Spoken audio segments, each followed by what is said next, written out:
போது ஈசாக்கை பலியாக ஒப்பு கொடுத்தார். எப்படி அவர் பலியாக ஒப்பு கொடுக்க முடிந்தது? ஈசாக்கினிடத்தில் உன் சந்ததி விளங்கும் என்று அவனோட சொல்லப்பட்டிருந்தது. இப்படிப்பட்ட வாக்குத்தத்தங்களை பெற்றவன் மரித்தோரிலிருந்து எழுப்ப தேவன் வல்லவராய் இருக்கிறார் என்று அவர் எதை நம்பினார் தெரியுங்களா? உயிர்த்தெழுதல் நம்பினார் ஆபிரகாம்.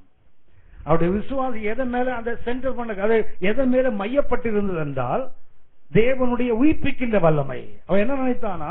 வாக்குத்தத்தம் பண்ணிட்டாரு, இவனுக்கு ஒரு சந்ததி விளங்கும். ஆனா அவன் எதை நம்பினானா? இவனுக்கு சந்ததி விளங்கும் வாக்குத்தத்தம் பண்ணப்படுது. ஆனால் அவன் என்ன நம்பினான்? ஒருவேளை ஈசாக்க பலிபீடத்தில் வைத்து விட்டார், கட்டைகளை அடுக்கினார், பிள்ளையை கட்டி மேல வச்சுட்டாரு, கைகளை நீட்டி கத்தி எடுத்துட்டார் இல்லையா? Abraham never dreamt. ஆபிரகாமுக்கு கற்பனை கூட கிடையாது கத்தர் வந்து கையை தடுப்பாருன்னு. சோ டோட்டல் கத்தி எடுத்துட்டாரு, வெட்டிடுவார். கத்தர் ஓடி வந்து தடுக்காவிட்டால் அவனை கொண்டிருப்பான், அவனை கொளுத்தி இருப்பான், அங்க சாம்பல் தான் இருக்கும். சோ ஆபிரகாமுடைய புரிந்து கொள்ளுதல் என்ன சொன்னா, இவனிடத்து சந்ததி விளங்கும் ஒரு வாக்குத்தத்தம்.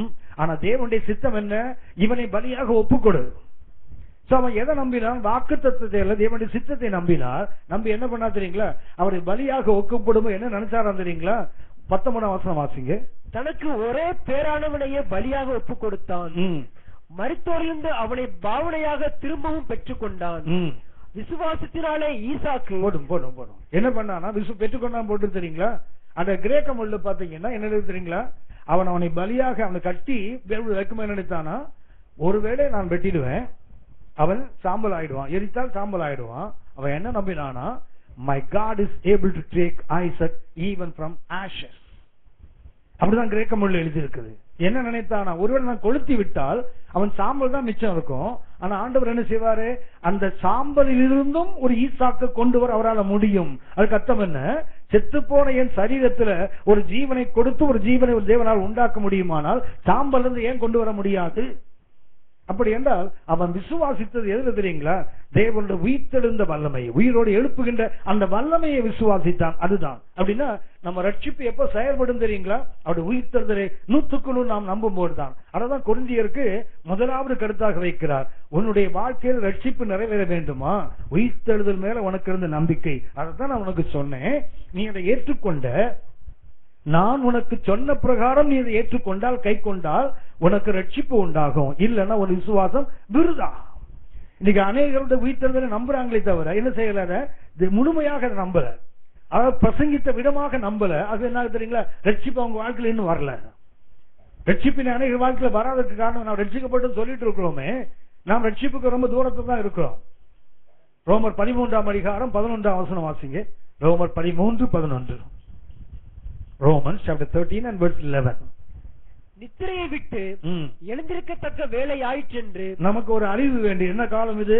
நாம் தூங்குகிற காலம் அல்ல, நித்திரை விட்டு எழுவுகின்ற காலம் என்று அறிந்து நாம் காலத்தை அறிந்தவர்களாய் இப்படி நடக்க வேண்டும். நாம் விசுவாசிகளான போது, கவனித்துக் கொள்ளுங்க, நாம் ரட்சிக்கப்பட்ட போது ரட்சிப்பு சமீபமாயிருந்ததை பார்க்கிலும் நமக்கு ஒரு தூரம், நாம் ரட்சிக்கப்பட்ட போது நமக்கு ரட்சிப்புக்கு ஒரு தூரம் இருந்தது.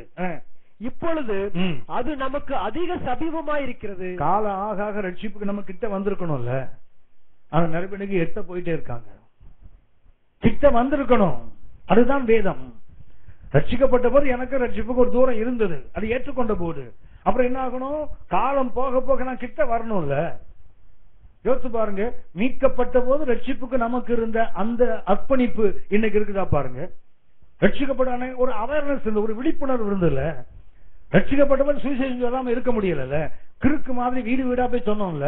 இன்னைக்கு ரொம்ப தெளிந்த புத்தியோடு எந்த பக்கமும் போக மாட்டேங்கிறோம்ல. ரட்சிப்புக்கு நமக்கு தூரம் கிட்ட வந்தா இன்னும் பைத்தியம் அதிகமா பிடிச்சிருக்கோம்ல. நான் எப்போதுமே சொல்லுவேன், நம்ம உங்களுக்கு நீங்களும் நானும் குடிகார மாதிரி இருக்கணும். ஹலோ, டாசோன்னு ஒரு வார்த்தை இருக்குது. 1 கொரிந்தியர் 16ஆம் அதிகாரம் ஒரு வசனம் இருக்கு. டாசோ என்ற வார்த்தை பிரயாசப்படுங்கள் என்பதற்கு டாசோ. அந்த டாசோ வார்த்தைக்கு அர்த்தம் என்ன தெரியுங்களா? குடிகாரனா இருன்னு அர்த்தம். அதாவது நல்ல தண்ணி போட்டு அப்படி ஒரு மாதிரி இருப்பான் தெரியுங்களா? என்ன அதுக்கு அர்த்தம் என்னன்னு சொன்னா, நீதிமொழி 25ஆம் அதிகாரம் கடைசி பகுதியை பார்த்தீங்கன்னா, தண்ணி போடுறாங்கல்ல, அவனை பற்றி ஒண்ணு போட்டிருக்கோம். என்ன செய்வானா? ரத்த வர்ணமாய் அப்படியே பாத்திரத்தில் இறங்கும் போது என்ன பண்ணுமா? அப்படியே அவனை இழுக்குமா, அட்ராக்ட் பண்ணுவான். என்ன பண்ணுவான? போயிட்டு அது குடிப்பானா, குடிச்சிட்டு என்ன செய்வானா? அப்படியே ஃபெயிண்ட் ஆகி விழுறான் தெரியுங்களா? விழும்போடு என்ன நினைப்பில் விழுவானா, மறுபடியும் எனக்கு எப்ப நினைவு வருமோ திரும்பவும் எங்க போய் நிப்பேன், டாஸ்மாக்ல போய் நிப்பேன்னு கீழே விழுவான். அவன் குடிச்ச அப்படி கீழே விழும்போது அவனுக்கு என்ன உணர்வு இருக்கும் தெரியுங்களா, மறுபடியும் நான் எப்ப எழுந்திருப்பேன், மறுபடியும் எப்ப தண்ணி போடு. அதான் சொன்னேன் உங்களுக்கு எனக்கு என்ன இருக்குன்னு தெரியுங்களா, சுவிசேஷன் சொன்னேன், மறுபடியும் நான் எப்ப எழுந்திருப்பேன், திரும்பவும் அது இருக்கணும்ல. ஒரு குடிகாரனுக்கு அந்த உணர்வு இருந்தா பரிசுத்தாவின் அபிஷேகத்தை பத்தி உங்களுக்கு எனக்கும் அதோட மேல இருக்கணும்ல உறவு. அப்படின்னா ரட்சிக்கப்பட்ட போது நமக்கு ரட்சிப்புக்கு ஒரு தூரம் இருந்தது, காலம் வர வர இன்னும் கிட்ட வந்திருக்கணும்ல. ஆனால் அந்த ஆத்துவ பாரம் போச்சு, அந்த தரிசனம் போச்சு, அந்த ஜெபம் போச்சு, அந்த அர்ப்பணிப்பு போச்சு, அன்றைக்கு இருந்த வைராக்கியம் போச்சுல்ல.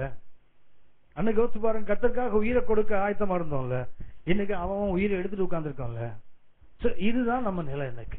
காரணம் என்னன்னா, நம்ம இன்னைக்கு என்ன பண்றோம் தெரியுங்களா, உயிர்த்தெழுதலை நம்புகிறோம், ஆனா என்ன பண்ணல, பவுல் சொல்றா தெரியுங்களா, உயிர்த்தெழுதலை நம்புறீங்க, கொரிந்து சபை உயிர்த்தெழுதலை நம்புற சபை தான், ஆனா எதை அது கிறிஸ்து உயிர்த்தெழுந்தார்னு நம்புறாங்களே தவிர அவங்க உயிரோடு எழுப்பாங்க நம்பல. ஹலோ, கொரிந்து சபைக்கு பிரச்சனை நடந்தது, ஏன் அவனுக்கு அந்த உயிர்த்தெழுதலை பற்றி எழுதினாருன்னா அவங்க எதை நம்புறாங்க. 1 கொரிந்தியர் 15:12 வாசிங்க. 1 Corinthians chapter 15 and verse 12.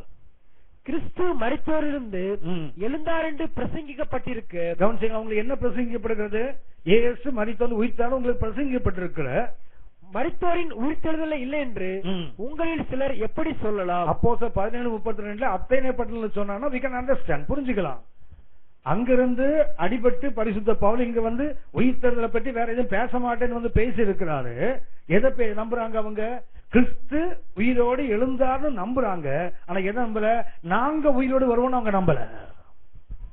அப்ப புறவினத்து மக்களுக்கு சபைக்கு என்ன வித்தியாசம், அவரு கிரேக்கர்கள் நம்பல, அவன் நம்ப மாட்டான், ஏன்னா அவனுக்கு தெரியாது. சபைக்கு என்ன பிரசங்கிக்கப்பட்டிருக்கிறது, இயேசு உயிரோடு எழுந்தார். இன்னைக்கு அநேக சபை இல்ல, சபைக்குள்ள ஒவ்வொருத்தர் எதை நம்புகிறோம், இயேசு உயிரோடு எழுந்தார், அதை நான் நம்புறோம்ல, ஆனா எதை நம்பல, நான் உயிரோடு எழுந்துப்பேன் நம்பல. அதுதான் கொரிந்து சபையின் பிரச்சனை, இந்த சபையின் பிரச்சனையும் அதுதான். அது இருந்திருந்தால் முதல்ல 5 கருத்து சொன்ன தெரியுங்களா, it is the proof, it is the fulfilment சொன்ன ஞாபகம் இருக்கா. இயேசு உயிர்த்தெழுந்ததுக்கு 5 காரணங்களை கவனிச்சோம் இல்லையா, அது என் வாழ்க்கையில நிறைவேறும். எப்ப தெரியுங்களா, இயேசு உயிரோடு இருந்தார் நம்புகிறேன் நான், எதை நம்பல, நான் உயிரோடு இருந்திருப்பேன் நம்பல. அதாவது செத்து உயிரோடு இருக்க வேற அனுபவம், ஆனா இன்றைக்கு நாம் மரித்தவங்க தானே. ஆமென். பழைய மனுஷன் செத்தவன் தானே, அப்படிதானே சொல்லுவோம். கிறிஸ்துவுக்குள் இருந்தால் பழையவர்கள் எல்லாம் ஒளிந்து கொண்டதான், நமக்கு ஒன்னும் ஒளிந்து போகல, எல்லாம் ஒளிஞ்சித்தானே உட்கார்ந்து இருக்குது. ஆனா தான் நம்ம இன்னும் சாகல, பழைய மனுஷன் சாகல, அதனால என்ன ஆகல, உயிர்த்தெழுந்த வல்லமை நம்ம வாழ்க்கையில செயல்படல. கண்களை மூடுவோம், கர்த்தரை நோக்கி பார்ப்போம், நாம் ஜெபிப்போம். வருகை தாமதித்தால் நாளைக்கு தொடர்ந்து நம்மளோட பேசுகிறேன். டைம் ஆயிடுச்சு சரியா. எனக்கு தெரியும் ஜெபம் பண்ணா என்ன இப்படி உடனே அதிரடியா முடிச்சுட்டான். அதிரடி இல்ல, மணி 8:50 ஆகுது. ஆனா உங்களுக்கு ரொம்ப பிடிச்சது காரணம் என்ன தெரியுங்களா, உங்களுக்கு புரியுதோ புரியல, கிளாக்க பார்க்காம உட்காந்துருக்கீங்க, அது ஒரு பெரிய விஷயம் உங்கள்ட்ட. இல்லைன்னா அப்படி டைம் பார்த்து ஆளை பார்த்து பக்கத்துல பார்த்து ஒரு மாதிரி டிஸ்டர்ப், இந்த பிரசங்கியாரை டிஸ்டர்ப் பண்றதுல ஒரு கலை இருக்குது சரிங்களா. என்ன பண்ணுவாங்க தெரியுங்களா, பைபிள அப்படி மூடி வைப்பாங்க, கர்த்தர் என்ன முடிச்சு தொலையான்னு அர்த்தம்.